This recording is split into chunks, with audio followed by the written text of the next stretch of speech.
Well, everyone's still processing the official 12-team college football playoff field. This is undefeated Big Ten champ Indiana is the number 1 seed. Alabama and Miami both in. So too are Tulane and James Madison. But out, Notre Dame, BYU, and Texas. And the Fighting Irish's athletic director called for an end to the weekly college football playoff rankings. So for a full reaction, let's bring in college football analyst Ben Stevens. Ben, good to have you here. Thanks so much for joining us. So let's start with the full list of the 12 who are in. What are your thoughts on Alabama and Miami in with Tulane and James Madison?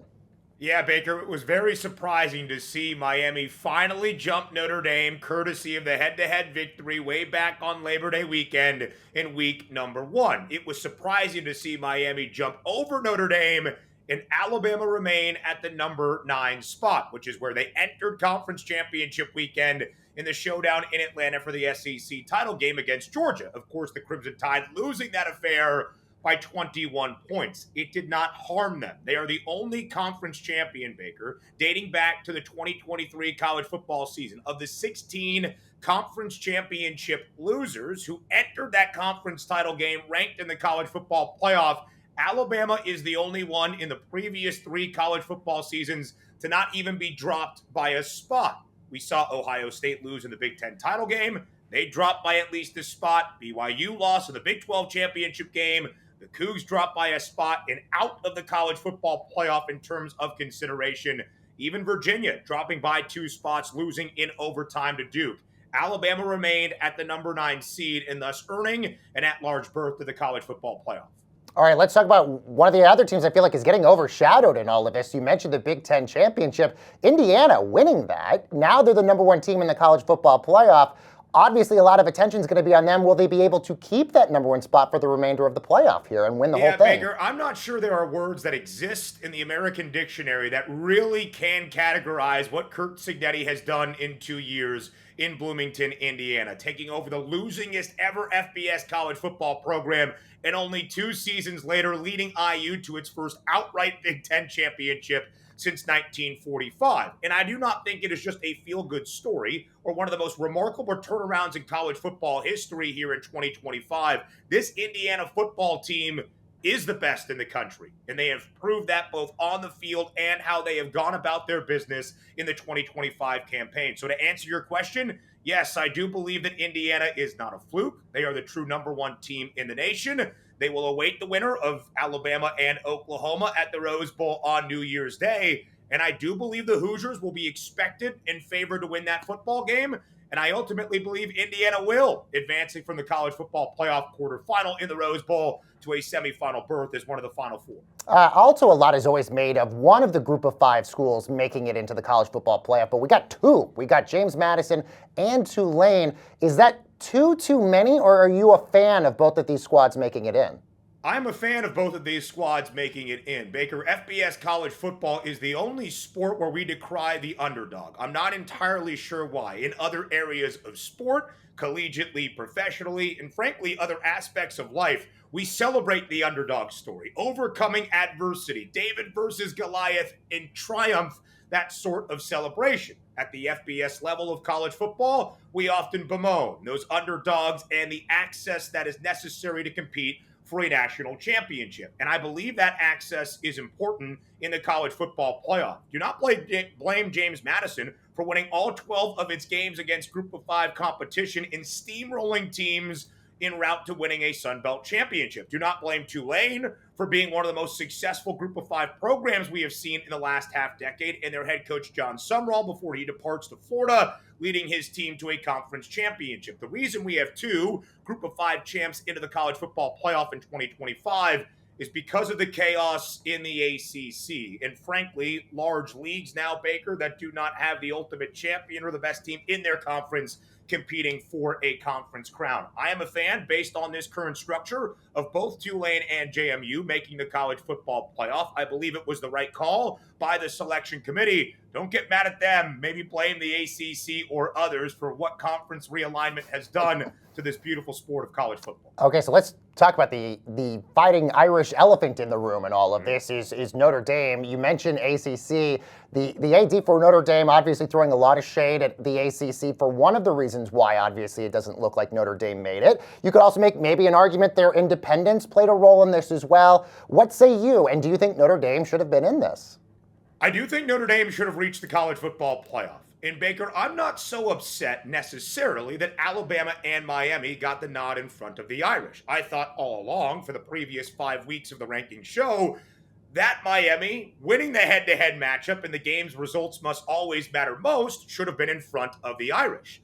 The committee did not see it as such until the final reveal of the 12-team bracket when both teams sat idle. I think if you would have released those final rankings in the 12-team college football playoff field at the end and not completely contradicted everything you had done for the previous month plus, then there would not be the outcry. So I'm not so mad at the ultimate determination. I'm mad at the process. And Notre Dame should be as well, because for the last 4 weeks, they felt firmly in and in front of Miami to reach the college football playoff. So I completely agree with the outrage for the Irish on missing the 2025 CFP. I do not necessarily believe, though, Baker, this strictly has to do with Notre Dame's independence and its inability or willingness to play in a conference and compete for a conference championship. Pete Bavacqua, the AD for Notre Dame in South Bend, everybody a part of that athletic department and football program understood what they were signing up for when the college football playoff expanded to 12 teams. They understood they would not be in consideration for the automatic bids that go to the 5 highest ranked conference champs around the country. As we learned from Pete Bavacqua on Sunday afternoon, starting next season, if Notre Dame is ranked in the final top 12, regardless of what that would mean for at-large seating, the Irish will reach the 12-team college football playoff, and there are contingencies for if it expands. I do not believe this was an issue of independence for the Fighting Irish. Frankly, I think it's they lost one game in week number 1 that they should not have lost, or the game the following week against Texas A&M in week number 2. I understand why Notre Dame is incredibly upset with how the system played out. I am as well, and how the process went in determining the 12 teams in the college football playoff. I do not blame Notre Dame's independent nature as why they were left out of the CFP. Well, what about them deciding not to go to a bowl game afterwards? I mean, it's so interesting to think that they probably woke up on Sunday thinking they'd be playing in the college football playoff tournament, and now they're not even in a bowl game. So a lot of people are obviously criticizing them, saying this is a I'm taking my ball and I'm going home sort of moment with them. Do you feel like that criticism is fair here?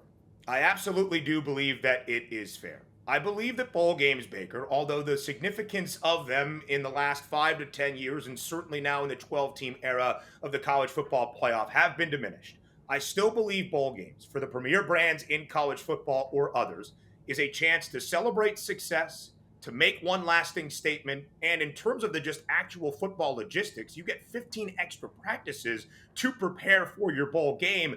Invaluable development for your program, not only to end out a successful 10-win 2025 season, but for beyond in 2026 and what Marcus Freeman continues to build in South Bend. So I do not agree with Notre Dame's decision to miss out on a bowl game.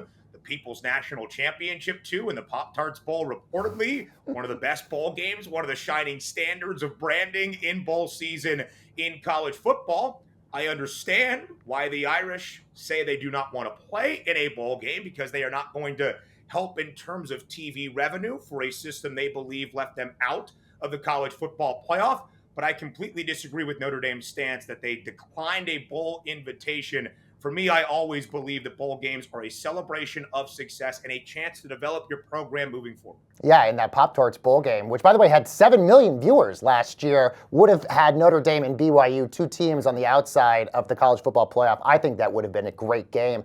But you mentioned people, the athletic director for Notre Dame, also making the case that maybe they should get rid of the ranking show that they've been doing for the last couple of weeks, talking about who was in the rankings for the last little while, because his argument is, look, it gave us false hope of thinking that we were going to be making it. You now even have ESPN talent like Nick Saban and Kirk Herbstreit also saying this show doesn't make sense and these rankings don't make sense either. What say you? Do you think that they got to go? I completely agree, Baker. Yes, I believe they have to go. And I don't think they just have to go because they cause anger and confusion for the college football public as a whole. They are actively hurting the sport in the selection process to crown a national champion.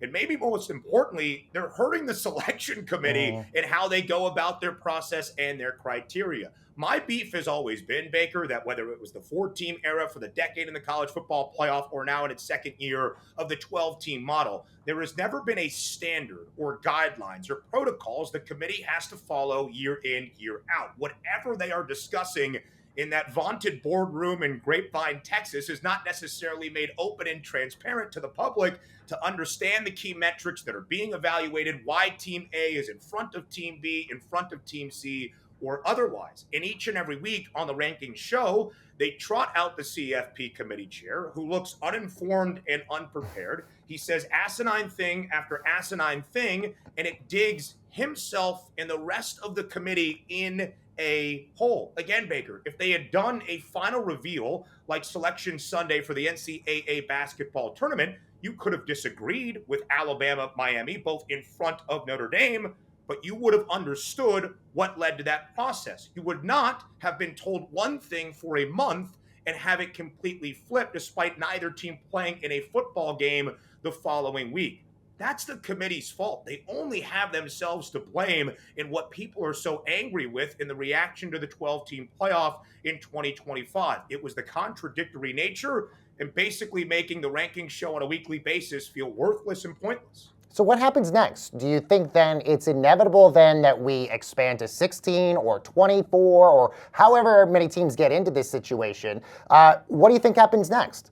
Yeah, Baker, I do believe expansion is coming and is only a matter of time. I do not believe what happened here in 2025, leaving Notre Dame out of the college football playoff, will necessarily be that driving agent. I think it's going to come because when you are working in college football, you must understand and try to be a realist at times why all of these decisions are made. It is not for the betterment of the sport. It is not for the betterment of the product on the field for the actual games.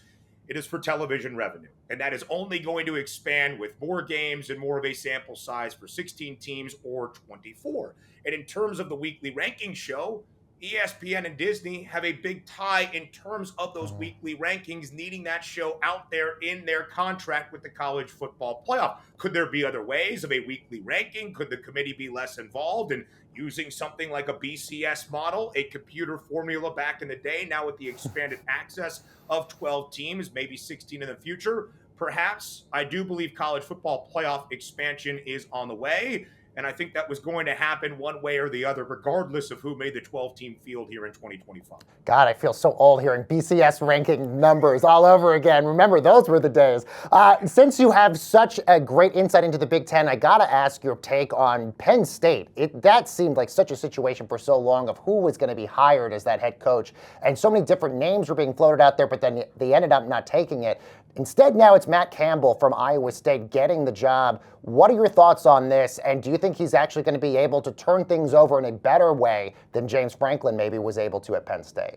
I think it's an absolute home run hire for Pat Kraft, the athletic director, in State College, and ending up with Matt Campbell to see how this search went in State College for Penn State, and to end up with a coach the caliber of Matt Campbell is crazy. And that's exactly what the Penn State search was. Crazy, insane, a 54-day roller coaster ride that led to so many coaches getting paid, so many coaches snubbing the Penn State job, making it seem insignificant, only to end up with Matt Campbell. He is a historic head coach for what he did in Ames, Iowa for Iowa State. The winningest head coach all-time in Iowa State football history, 72-55 the record. They have been in the Big 12, Baker, for 30 years now. 8 of the 9 winning conference seasons, including even in a down year based on preseason expectation in 2025. 8 of the 9 winning conference seasons in Big 12 play belong to Matt Campbell. He led Iowa State to an 11-3 record in 2024, a Pop-Tarts Bowl champ, by the way, as well. It was the first ever 10-win season in the history of Cyclones football. He is a historic head coach. I believe he will have success at Penn State. We'll see about changing the narrative of winning the big game that James Franklin failed to do. But I think for how wild and insane the coaching search was to end with Matt Campbell, Pat Kraft and Penn State football has to be feeling really good entering the 2026 Well, season. more importantly, did they dodge a bullet here? Because what happens if they didn't get him? They were being shut out by so many other big names here. Or was this a potential to blow up in Penn State's face here? Yeah, absolutely. I think it would have ended based on reports, Baker, with the interim head coach, Terry Smith, who means so much to that program in Penn State, being the permanent head coach. And I think it was a brilliant move for Matt Campbell to keep him on staff because of what he means to that football program, and also shows a lot about the character that Terry Smith has as well, understanding his place and what Penn State has meant to his life in terms of that football program to continue on a new coaching staff to lead Nittany Lions football into a new future. Yes, it was getting very dicey prior to Friday morning in the announcement that Matt Campbell was the front runner, and of course, crossing those T's and dotting those I's later on Friday afternoon into Friday evening. Penn State and Matt Campbell should be feeling really good about where things stand moving forward in the offseason and, of course, in this new era of Penn State football in Happy Valley. Ben Stevens, college football analyst. Ben, thank you so much for joining us. So we got a lot more front office sports today headed your way right after this.